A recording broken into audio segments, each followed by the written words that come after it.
I wanted the children's rooms to be like little love letters to them, and when I first started designing their rooms originally, the thought that I kept coming back to was that I wanted them to fall asleep in their beds every night feeling absolutely safe and absolutely loved.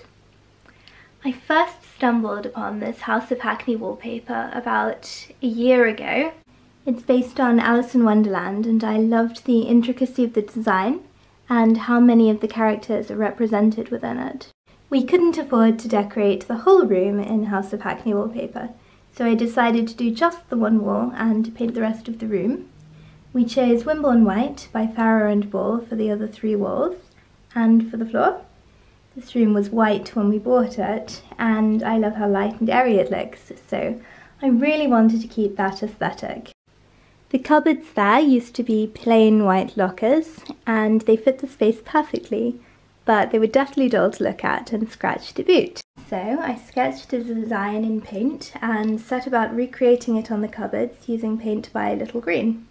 It was a happy coincidence that we had some of the wallpaper left over to cover those panels. I had planned to freestyle some flowers.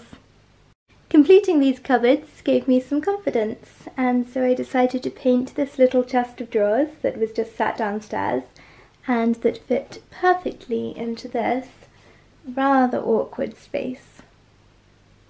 I think it was around this point that I started to feel rather enthused about upcycling, as I think it's called these days, and I started looking for a little bedside table that I could paint, which I found at a local shop called Workshop 29 for a mere £30.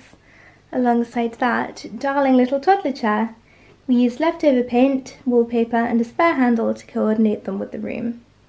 We were left with this space between the 2 cabinets, and it occurred to me that it would quite likely fit a toddler bed. I asked for people's thoughts on Insta about moving Vita in with her big siblings in due course, and as very few thought it was a bonkers idea, I found this IKEA Minin extendable toddler bed second-hand locally for a bargainous £6.40, and I brought it home. The girls' beds are from La Redo. I really did try to avoid letting the girls' room become too pink. So when I started looking at accessories, I tried to pick out some of the other colours in the wallpaper, and I was particularly drawn to this mustardy yellow colour on the lion. And you can see that in this rug, which I bought from Zara. I actually bought quite a bit from Zara, like these rainbow quilts on the girls' beds, and the bunting above the beds as well, and on the animal print there on Vita's bed. Kirsty made this blanket when we were expecting baby V, and I bought this blanket in a John Lewis sale alongside his stripy cushions. The bunny cushion is from Mini Radini. This rather delightful chap was knitted by Kirsty back when the boys were small. He's called Giles. The prints on the walls are a bit of a mishmash between photographs of the children and art prints. I bought these initials years ago in our last house from Eleanor Boma, I think. The big print is called Sleep Tight, that's from Pax and Heart, and then below that there's a print of the whole family.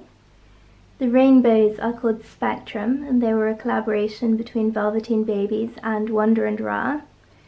Then we have a photo of all 3 girls together. Above that, Les Amis from Wolf Noodle, Rainbow Club from Kid of the Village, and a flamingo by my favourite artist, Camilla Perkins. And on this wall here we have the White Rabbit, a little nod back to Alice. This gorgeous painting by my mum, which I absolutely adore, and an embroidery hoop by Kirsty. Then on this wall we have 2 prints that came with us from the old house. I don't remember who painted this space print, but I think it's just gorgeous. Cats by Futini Tiku.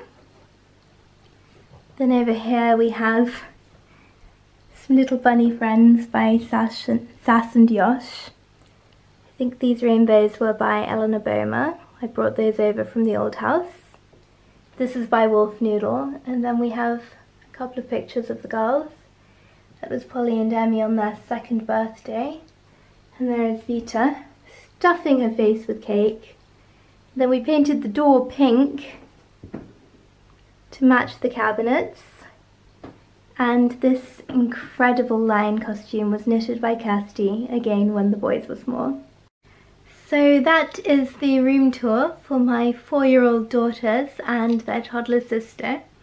Thank you for watching. I think that whether you like the room or not, we can all agree that a lot of love and effort and planning has gone into its design and execution. And I hope that when they see it tomorrow, they absolutely love it. And I hope that when they fall asleep in their beds at night, they do so feeling absolutely safe and absolutely loved. And I'd love to hear your thoughts in the comments below. Happy birthday!